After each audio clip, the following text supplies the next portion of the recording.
3, 2, 1, go. Careful. What are you doing? Are you okay? Hello and welcome to episode 2 of Power Drifting, the Rally Game podcast.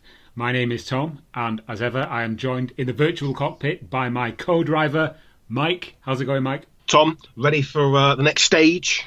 Excellent. I like the sort of the rally kind of machinations that you put into the intro. I've got thousands of. I've got a list of puns I can make about rally games. Excellent. I look forward to those. If you could just pepper them into the episode, that'd be great. That would be champion. Even that's my own attempt. Probably not the best, but from the smallest oaks or the greatest oak trees, something like that. Anyway, yes, you are listening to Power Drifting, the Rally Game podcast. We're here to talk about another rally game, one that's not really got a lot of attention in the gaming media, but we're about to change that, and that game is called Rush Rally 3.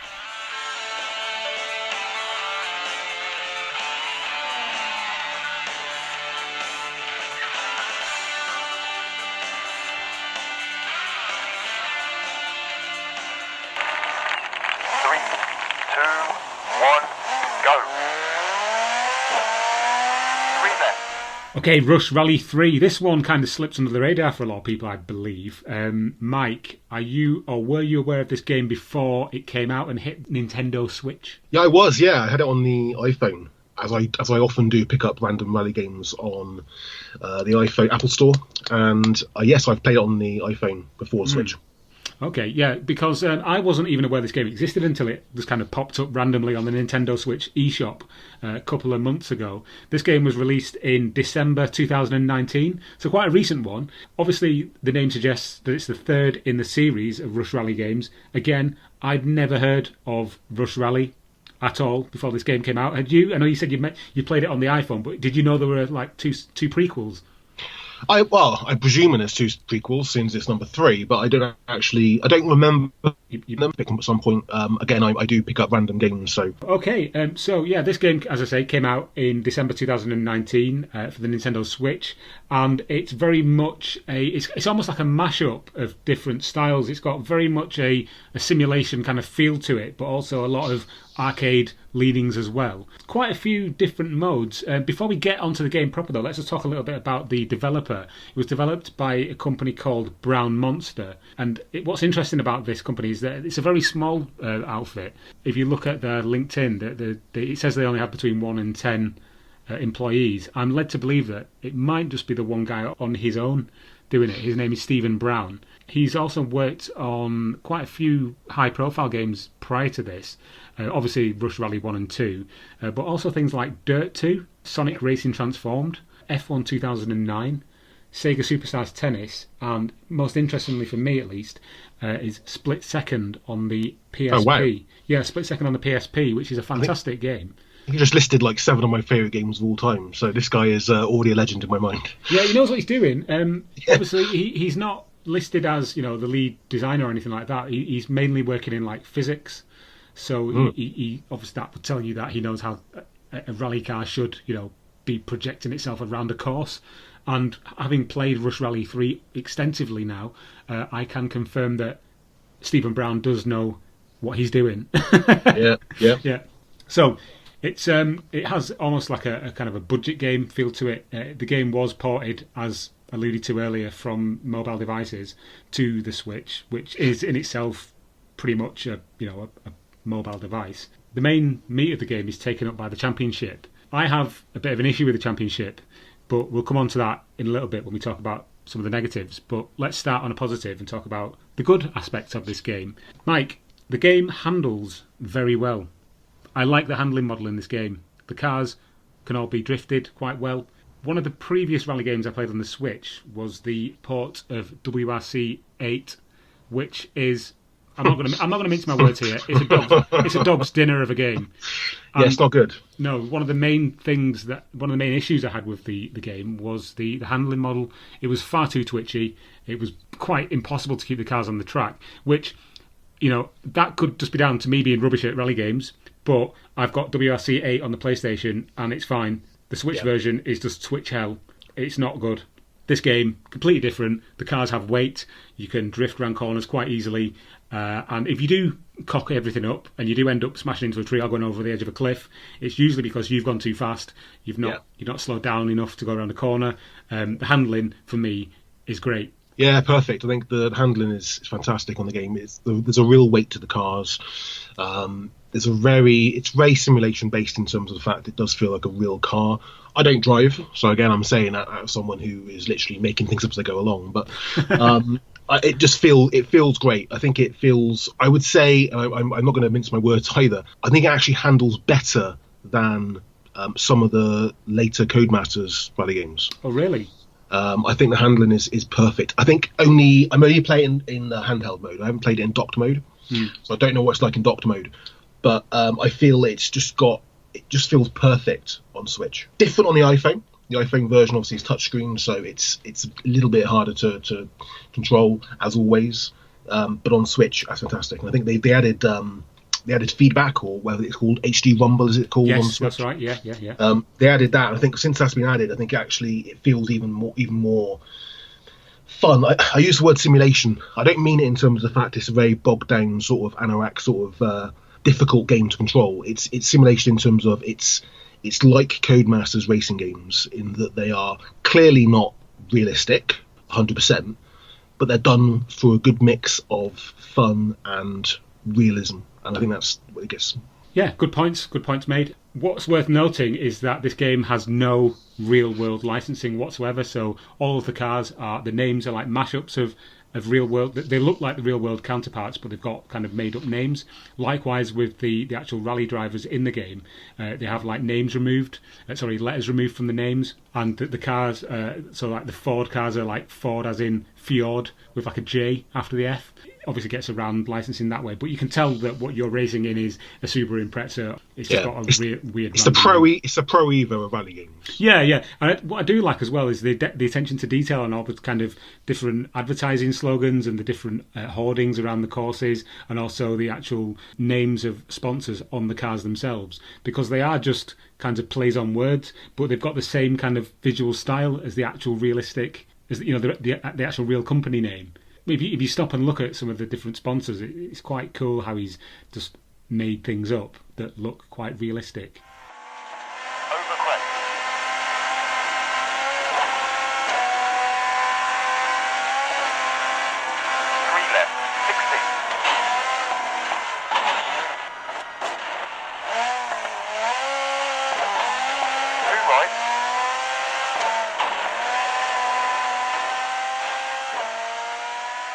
We're getting ahead of ourselves. Let's talk about the different game modes in Rush Rally 3. You've got the basic championship mode where you go to a different country, you do various special stages. Depending on your time, you get points. If you win the championship, you get money. You can use that money to buy cars, improve your car, add upgrades. This is important because in the other main portion of the game, which is the Rallycross mode, which is an on-track kind of so many laps where you do it against AI vehicles, you need to be able to buy the cars to compete in the different tiers of the game as the game progresses. So do the championship, get a load of money, buy a new car, enter a different Rallycross, get more money, buy a new car, enter a different championship. So they're kind of linked in a way, which is quite nice, because if you kind of beating your head against the Rallycross mode because you can't compete because your car's too slow, if you quit that and go and do a championship, you can earn more money, buy a faster car, then go back into the Rallycross mode, and then you can compete again. So that's quite nice. There's also the single rally and single stage modes that you would expect in a rally game. One of the nicest parts of this game, though, that I thought was really cool, and hats off to Brownmonster for adding something a little bit different, is the mini games section, which are quite inventive and did kind of raise a smile when I first started playing them. There's several different game modes that you play, and they're all kind of set on rally courses, but you have different sort of parameters that you have to meet in order to progress. One of them is you have to avoid the roadworks. So you'll be driving along, and then all of a sudden there'll be like a coned off section with a lot of diggers. So you've got to avoid them, and you've still got to get to the end of the course by not crashing into the diggers and the holes that have been dug. One of the play modes is where you have to avoid all these missiles that are being fired at you from this helicopter, which is again quite reminiscent of split second velocity. I think there's a mode in that So whether or not that's an overhang from where Stephen Brown worked on that game and he's brought it into this one, I don't know. There's a collecting coins mode, which reminded me of something I played in Project Gotham Racing. And there's one where you have to avoid oncoming traffic. So you're doing a rally course, and then these cars coming towards you, and you've kind of got to get out of the way. And if you hit them, then it adds time onto your overall time. But yeah, I just thought it was a nice selection of kind of things to keep the game a little bit fresh. Well, it adds an arcade element, doesn't it, to a game which is a genre which can be very bogged down in, and literally actually bogged down, but it can be bogged down in sort of detail, and it can be bogged down in long stages, and sort of a real marathon type affair. That add in those little sprint sections, I think, is a real nice mix, something which a lot of the other rally games could do and don't really do anymore. Yeah, it's kind of like a sort of a tongue-in-cheek kind of, let's make this a little bit fun. Yeah. And, you can keep your bog standard, time-based racing, or your versus the AI in the Rallycross mode, but here's a little bit of fun that you can also have as well if you wanted to take a break from that.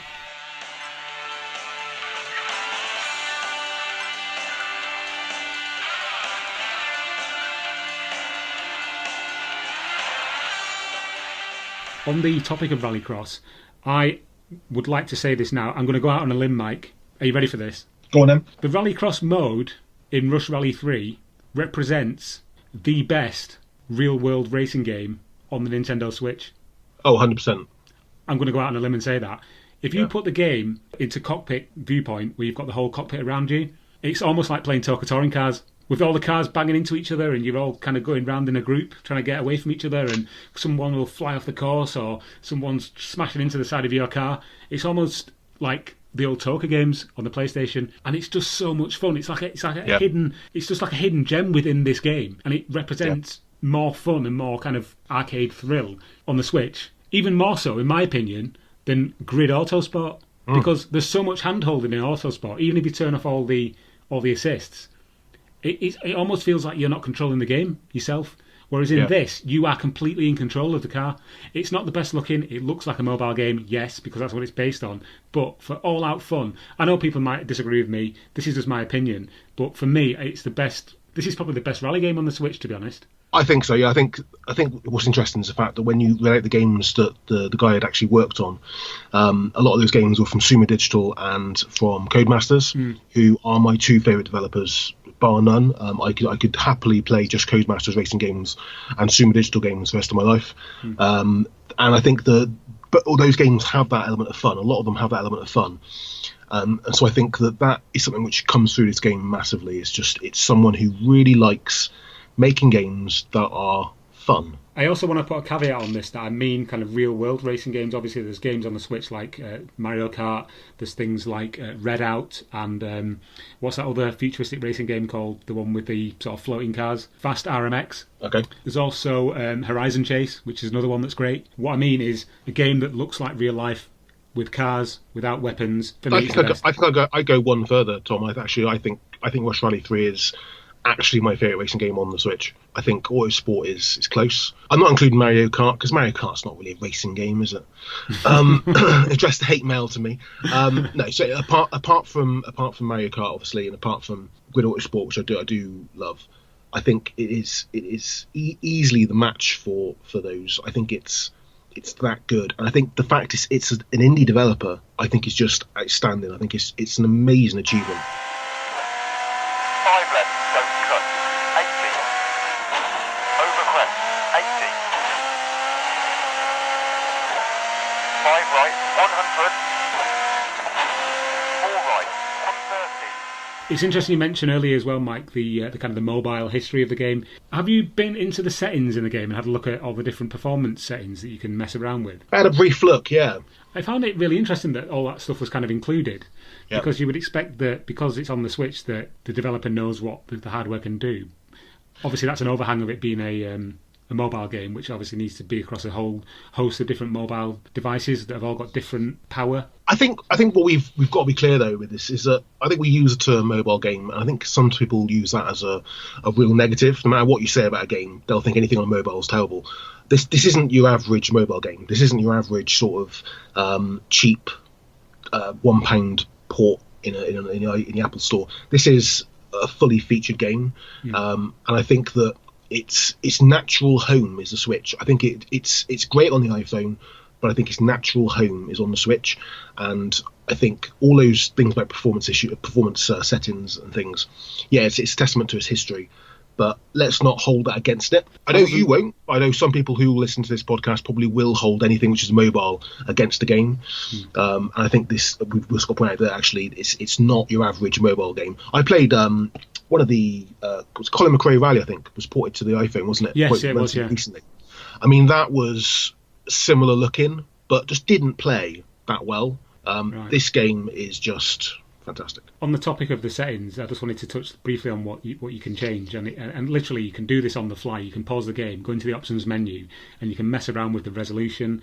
You can mess around with the quality of the textures, the shadows, the reflections, the detail in the world, how many trees are on screen, and you can literally go. If you take everything from the top like tier settings and then put them all the way down, it's like playing a really basic PC game with everything turned off. Yeah. It runs super smooth, but it just looks really odd having like no shadows and like really basic textures. But then having the ability to just like switch them all the way back up to full again, like on the fly, and just see it all build itself in the background, it's quite interesting from a sort of a graphics nerd kind of viewpoint. So that's a nice little. Well, it's not a feature that you should buy the game for, but if you have bought the game, just have a look at the different graphical settings. It's quite interesting how that can all be changed. Mike, we've spoken quite fondly of this game so far. Yeah. I'm about to buck the trend somewhat, and I'm going to talk a little bit about some things I don't like about Rush Rally 3. Okay. If you'll let me. Yeah, of course. Thank you. Okay. My number one bugbear with this game is the slightly dodgy AI in the championship mode. Now, hear me out. This might be a little confusing, but I'm going to attempt to articulate my issue with the AI. Right. No matter what level of championship you start in, when you start a new country, if you do special stage 1, for example, and you come fastest out of all of the drivers, when you start the next stage, it's almost that the game bumps up the difficulty based on your time. So it makes the second stage so much more difficult than what it should be. And I know I'm not really articulating that very well. However, in all of the stages after the first stage in a particular rally, you have this little meter in the top left-hand corner that shows how well you're doing against the next fastest person in the game. So it kind of swings to the right into the green if you're going faster, and swings into the left into the red if you're going slower. Yep. Now, you might just be thinking, well, Tom, that you're obviously just rubbish at the game. And I was thinking, well, maybe I am. But one of the things that kind of showed me that the AI is quite messed up in this game is this. I was using a car, right, which was upgraded to the maximum that it could be for its classification. If I'd upgraded it any more, then it would have been ineligible for that rally. So I'm in the fastest car that I can have. And I'm starting a stage, and the first sort of 400 metres or so of the stage are completely straight. And I accelerate away from the start, perfect acceleration, maximum speed towards the first corner. Now, there's no other car that can go faster than the car I'm in. However, I look at the thing in the top left-hand corner, and it's showing that I'm slower than whoever else is, faster than me. How is that possible?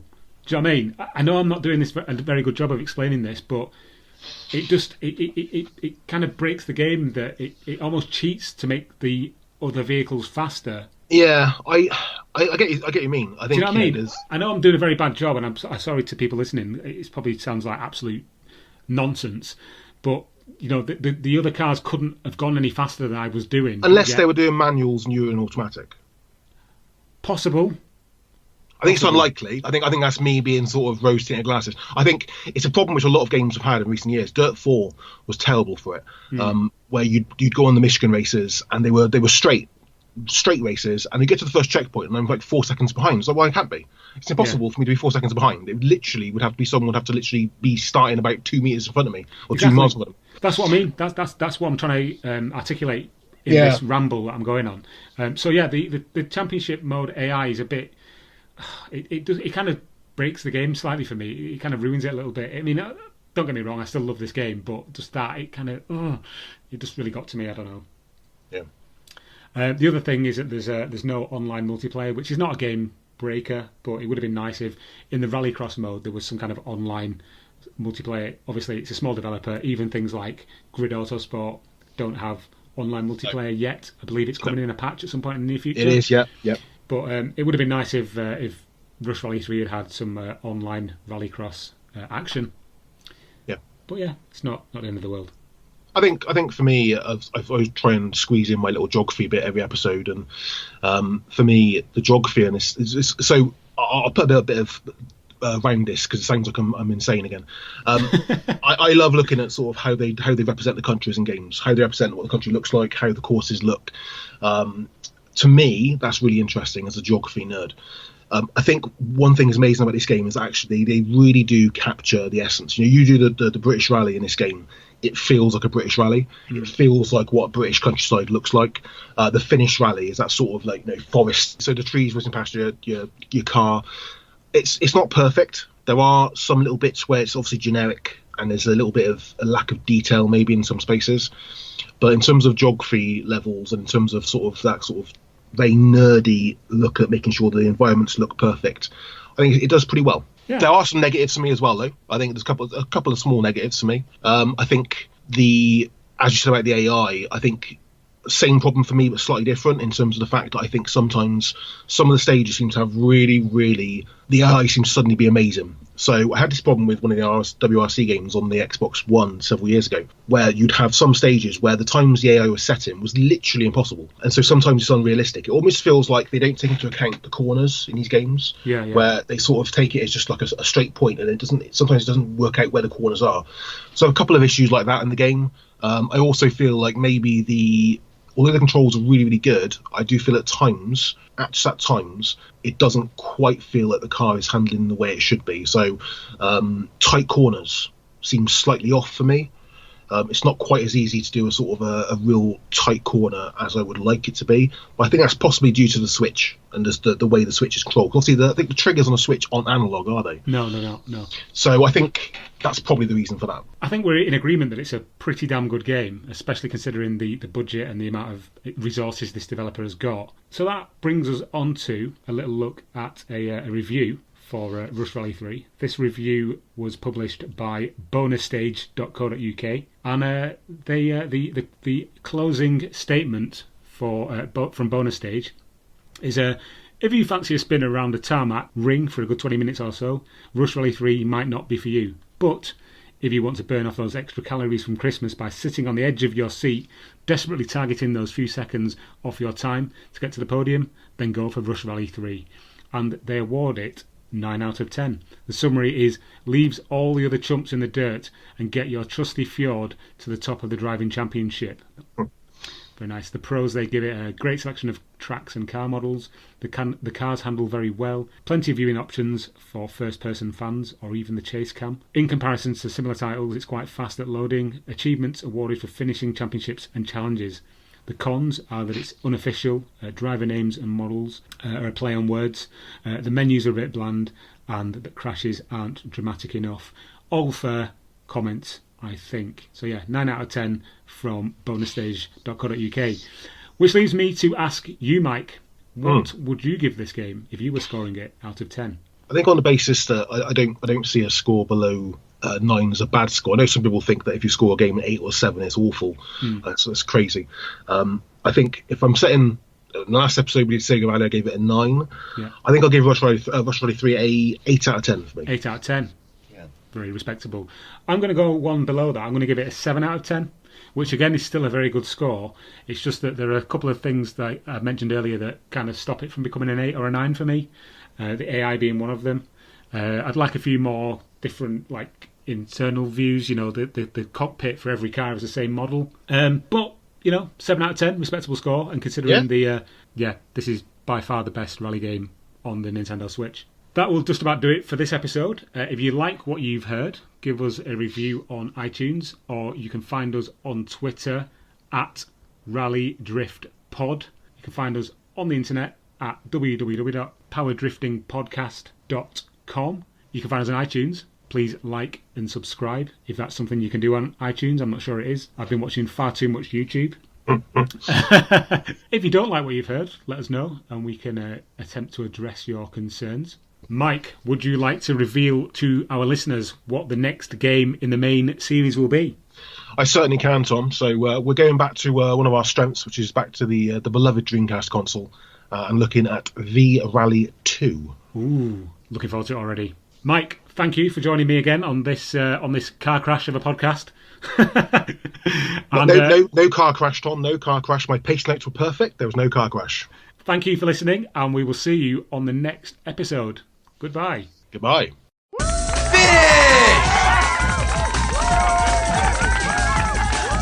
wasn't too bad.